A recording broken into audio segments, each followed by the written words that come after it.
5 choses que j'aime et 5 choses que je déteste du Québec, du point de vue d'un Québécois. Bienvenue au balado Learn Quebec French. En fait, aujourd'hui, je vais un peu réagir à ce genre de vidéos qu'on trouve souvent sur YouTube ces temps-ci, qui sont un peu la perspective de quelqu'un qui a vécu au Québec, à Montréal et en fait dans n'importe quel pays du monde et nous donne un peu son expérience des choses qu'il ou elle n'aime ou n'aime pas de ce pays. Par exemple, on a toute une tonne de vidéos qui parlent de Montréal, de choses que j'aime et que je n'aime pas à Montréal. Et les points négatifs d'immigrer ici, les points négatifs de vivre ici.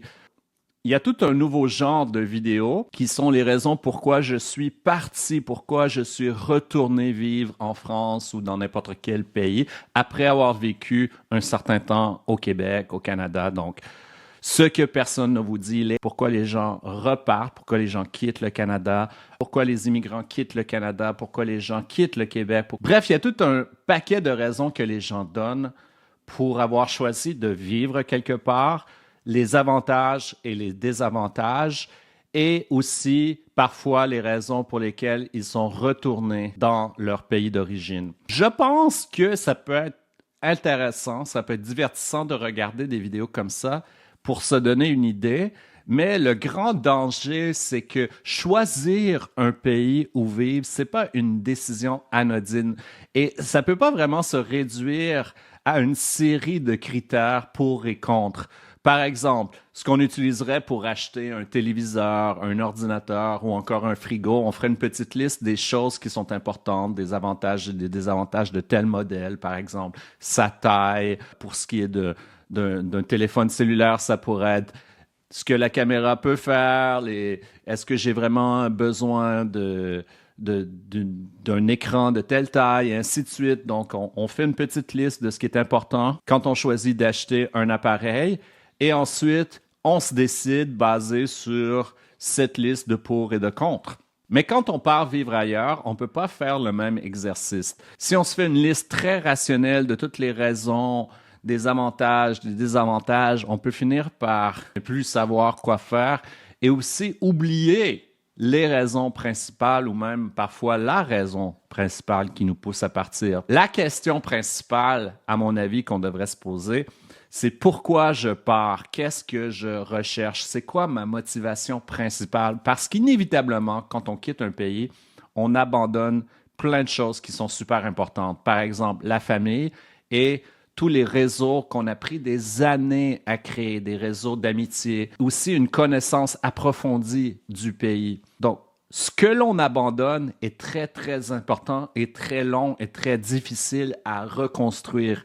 Et il faut que ce qu'on va chercher, ça soit plus important que ça. Et ça ne peut pas se réduire à une série de petites listes faciles, par exemple. Là, je trouve que c'est un peu difficile d'aller chercher, de trouver tel produit que j'aime en épicerie ou le coût des asperges est un peu plus élevé dans telle ville ou dans tel pays.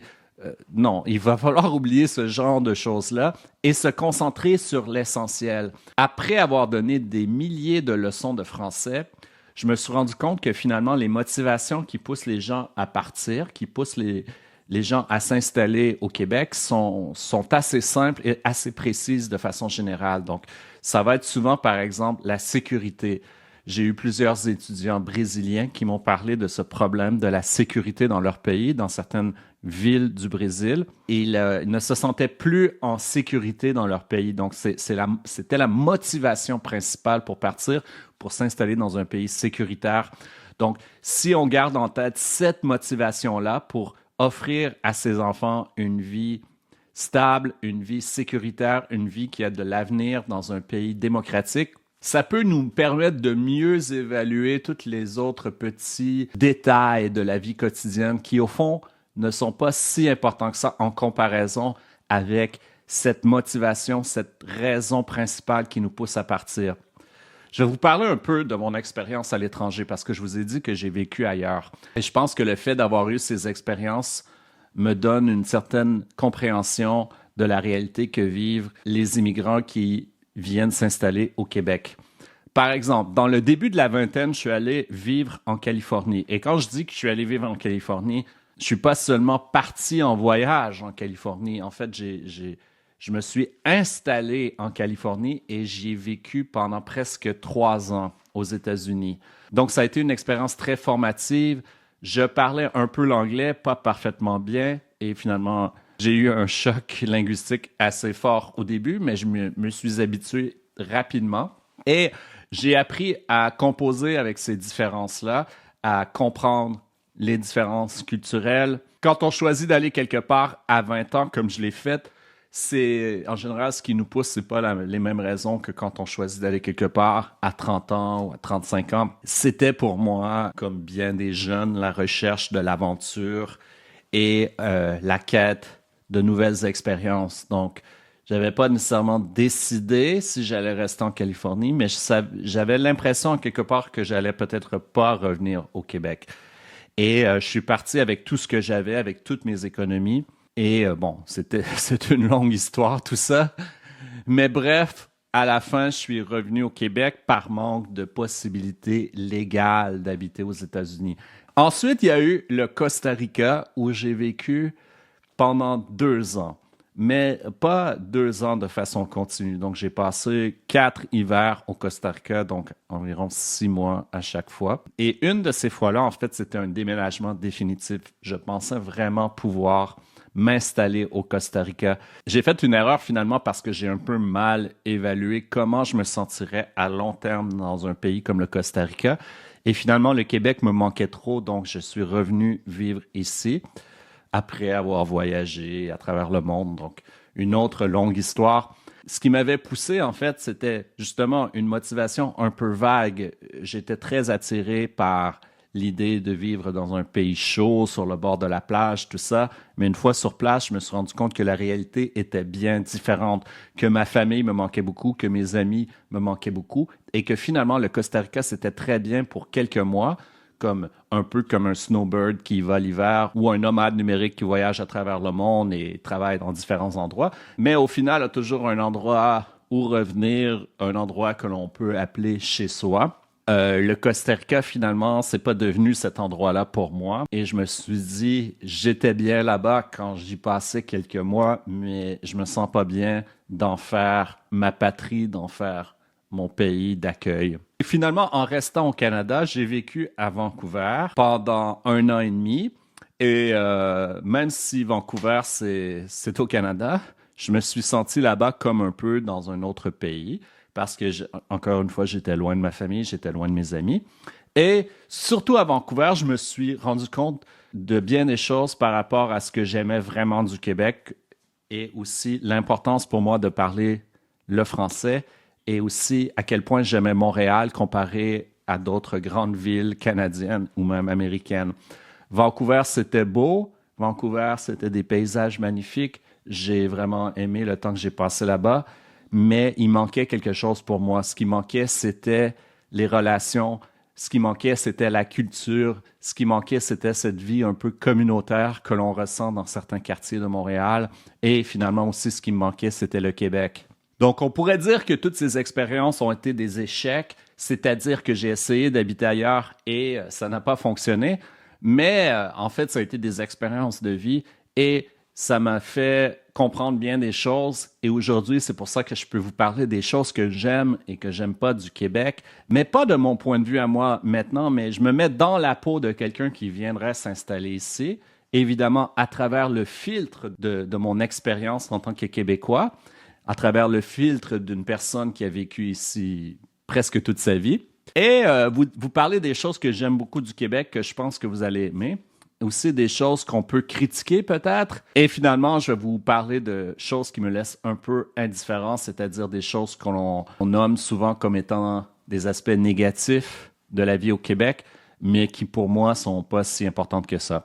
Ce que j'aime du Québec et ce que je pense que j'aimerais si j'étais quelqu'un qui venait d'un autre pays, qui viendrait s'installer ici.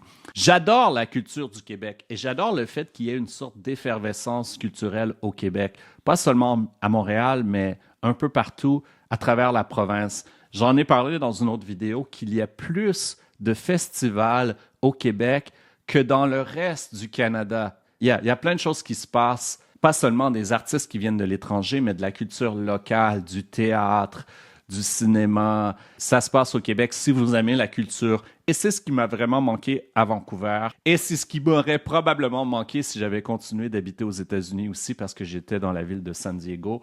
Et on ne peut pas vraiment parler d'une ville très, très culturelle là-bas. Deuxièmement, les gens parlent souvent des gens et de la gentillesse des gens au Québec. Et c'est un aspect positif qui revient souvent. Et je suis d'accord que les gens ici sont de façon générale très sympathiques, très conviviaux, très accueillants.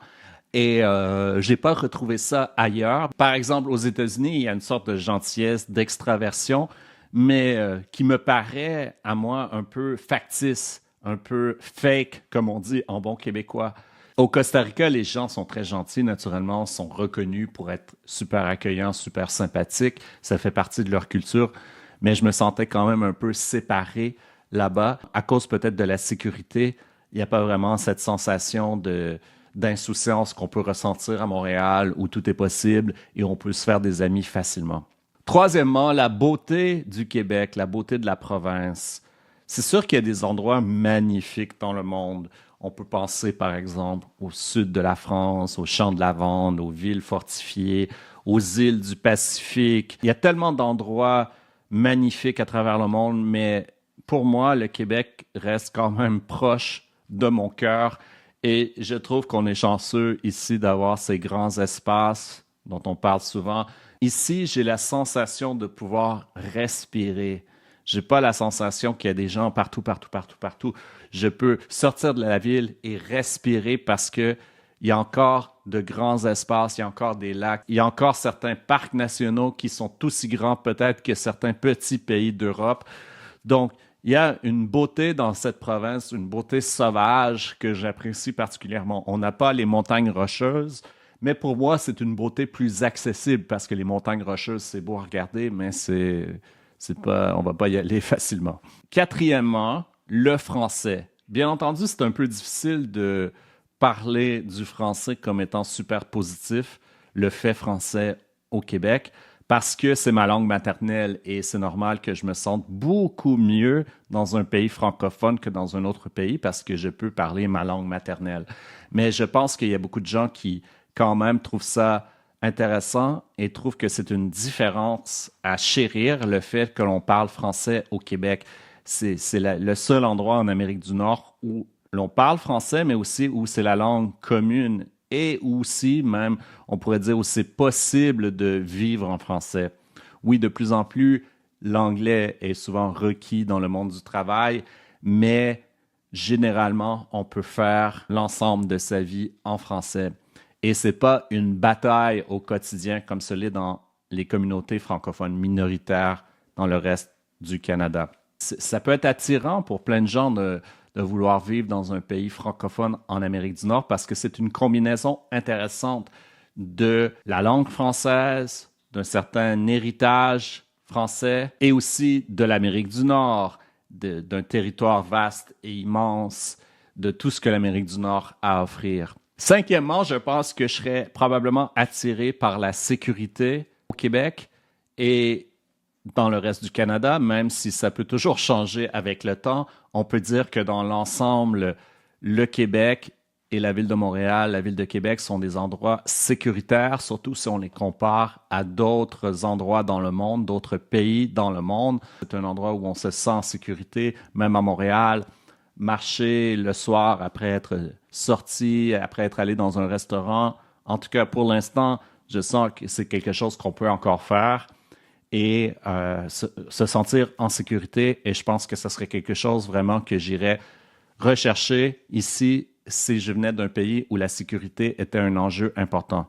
Maintenant, ce que je n'aime pas du Québec et ce que je n'aimerais pas probablement si je venais d'ailleurs, le coût de la vie. Le coût de la vie actuel, c'est-à-dire en 2024, maintenant. Ah, j'ai des bons souvenirs du coût de la vie au Québec. Quand j'habitais en Californie, c'était difficile parce que même à l'époque, la vie était chère. Et quand je suis revenu au Québec, c'était un avantage parce que j'avais commencé ma business sur Internet et finalement, l'argent que je faisais en dollars américains, je la transférais en dollars canadiens et je pouvais bien vivre ici, mais avec l'argent que je faisais à l'époque, j'avais de la difficulté à vivre en Californie. Aujourd'hui, ça devient de plus en plus difficile pour tout le monde à travers le Canada de joindre les deux bouts, c'est-à-dire d'équilibrer son budget.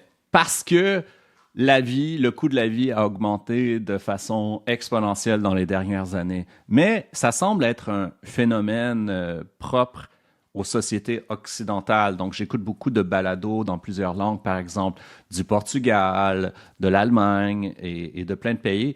Et tout le monde parle de la même chose. Donc, ça serait faux de dire que c'est un problème canadien. C'est un problème qui touche plein d'endroits dans le monde. L'inflation nous affecte et surtout la hausse du coût de l'immobilier qui rend l'achat d'une maison presque impossible pour bien des gens, mais aussi la location est devenue de plus en plus difficile dans une ville où avant c'était si simple et si facile de se loger.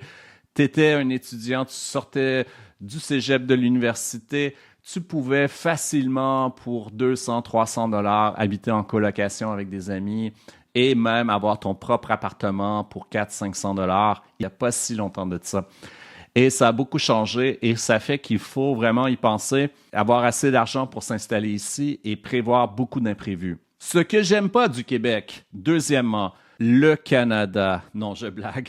L'ambiguïté face au Canada et à la nation québécoise. Personnellement, c'est quelque chose que je comprends parce que je suis né ici, mais je vois que pour beaucoup d'immigrants, c'est quelque chose d'un peu bizarre et auquel ils ne sont pas préparés. Pourquoi? Parce qu'on parle du Canada, premièrement, comme d'un pays bilingue.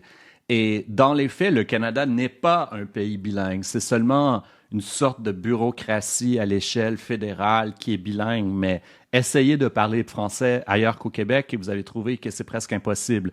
Essayez de vivre en français, même dans les villes francophones minoritaires du reste du Canada, et ça ne sera pas facile. Donc, dans les faits, le Canada n'est pas un pays bilingue. Et souvent aussi, on s'imagine que parce que le Canada est supposément bilingue, le Québec va être bilingue. Donc, bien des gens s'imaginent qu'ils vont pouvoir vivre facilement au Québec en parlant anglais ou vivre facilement dans le reste du Canada en parlant français.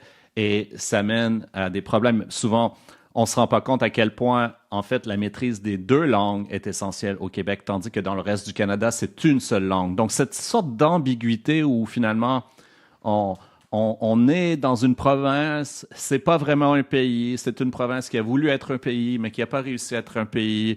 Finalement, c'est une province qui fait partie d'un pays qui est bilingue, mais dans les faits, ce pays n'est pas vraiment bilingue parce que les gens ne sont pas vraiment bilingues. Résumons ça de façon simple. Le Québec est une nation distincte. Ce n'est pas un pays, non, du moins, pas encore. Et c'est un pays où la langue commune est le français. L'anglais est très important dans le monde des affaires et l'anglais est de plus en plus important partout à travers le monde. Donc ça ne changera pas. Si vous voulez réussir en affaires, si vous voulez réussir n'importe où, que ce soit à Berlin, dans les grandes villes de l'Europe, vous allez devoir parler anglais. Mais ça reste pour vraiment réussir sa vie au Québec et pour se sentir bien au Québec, je pense qu'il faut savoir le français. C'est d'ailleurs pour ça que vous écoutez ce podcast, probablement. Bref, ça peut être compliqué et ça peut être un point négatif quand on pense à s'installer au Québec. Bon, je vais parler de l'hiver interminable comme mon troisième point. Oui, l'hiver est difficile. L'hiver est difficile. J'avoue que j'aime mieux l'hiver qu'avant.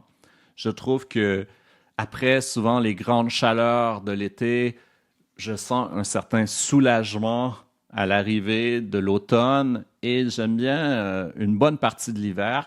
Mais la fin de l'hiver est très difficile. Cette sensation que l'hiver est interminable vers le mois de mars, le mois d'avril. Donc, c'est vrai que ça peut être un point négatif. C'est vrai que c'est lourd. Mais en tout cas, personnellement, je préfère ça à une chaleur insupportable. Quatrièmement, les impôts. Oui, on va pas se le cacher, les impôts sont élevés au Québec. Oui, les impôts sont plus élevés que dans le reste du Canada et il va sûrement vous en rester moins à la fin du mois que si vous aviez le même travail dans une autre province. Le coût de la vie est peut-être plus élevé dans d'autres provinces, mais les impôts viennent gruger beaucoup de votre salaire. Et cinquième point que je n'aime pas du Québec, Costco et les banlieues. Pourquoi je parle de Costco? Parce que je déteste Costco. Je déteste aller chez Costco. Je déteste ces banlieues qui se ressemblent toutes, cette laideur qu'on a créée à l'extérieur des banlieues où tous les gros centres commerciaux, tous les mêmes magasins se rassemblent et cette dépendance qu'on a à l'automobile dans le reste du Québec, c'est-à-dire quand on sort des grandes villes, quand on sort de Montréal, en fait, parce qu'il n'y a pas vraiment d'autres grandes villes au Québec. Si on pense habiter au Québec, on a le choix entre Montréal et les régions, entre guillemets. Mais si on sort de l'île de Montréal et même dans plusieurs quartiers de Montréal, ça va nous prendre une voiture. Donc, cette dépendance à la voiture, ces banlieues avec leur gigantesque Costco où on fait tout en voiture, moi, j'avoue que je suis pas un grand fan. Je l'ai déjà fait. J'ai déjà vécu dans les Laurentides et tout ça. Et c'était bien. Mais aujourd'hui, je préfère pouvoir marcher, utiliser les transports en commun et utiliser ma voiture le moins possible. En bonus, 5 choses qui me laissent un peu indifférent. L'état des routes. On parle beaucoup de l'état des routes au Québec. C'est terrible. Les nids de poules partout. C'est horrible. Et c'est vrai.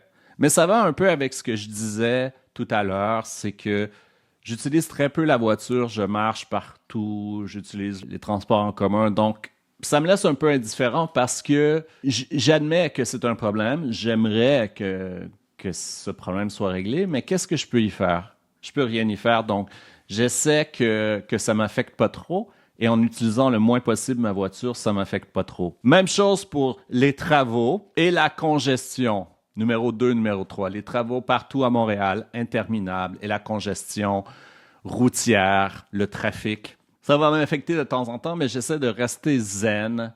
Et il y a des plus gros problèmes dans la vie, je trouve, que de se plaindre de l'état des routes, de se plaindre de la congestion, de se plaindre des travaux. Montréal souterrain. Je ne sais pas pourquoi, mais les gens, souvent les Français, sont fascinés par Montréal souterrain, la ville souterraine de Montréal. La ville souterraine, parce que, alors voilà, c'est pas tout Montréal, toute l'île de Montréal qui est souterraine. Même si vous connaissez un minimum Montréal, vous savez qu'il y a une ville souterraine. Sans joke, la ville souterraine de Montréal, c'est pas très impressionnant. C'est quelques boutiques connectées par quelques stations de métro. C'est pas vraiment une attraction touristique. Il y a rien d'intéressant et jamais je vais me dire durant l'hiver, wow, c'est génial qu'on ait un Montréal souterrain là où je peux aller faire mes courses sans sortir de la station de métro. Non. Comme un bon Québécois, je mets ma tuque, mes mitaines, mon manteau d'hiver et je vais au magasin en affrontant la neige et le froid. 5e point, la poutine. J'ai souvent parlé de la poutine parce que c'est un peu un symbole du Québec. Je suis pas un gros fan de la poutine. J'ai jamais aimé vraiment la poutine. Pour moi, c'est de la bouffe de Soulon. C'est de la bouffe de fin de soirée. C'est de la bouffe qu'on mange quand on a trop bu et qu'on a une fringale à 2 heures du matin. Ça m'arrive de manger une poutine une fois aux 5 ans, 10 ans, très rarement. Donc, je suis pas un gros fan de la poutine. Si j'allais vivre ailleurs, ça me manquerait pas. Après avoir beaucoup voyagé, après avoir vécu à l'étranger, quand je suis revenu vivre au Québec, je me suis pas dit « Oh, j'ai besoin de manger une poutine le plus tôt possible. » Non. Donc, que la poutine existe, que la poutine n'existe pas, que la poutine soit un mets officiel du Québec ou du Canada, honnêtement, ça me laisse un peu indifférent. Qu'est-ce que vous en pensez?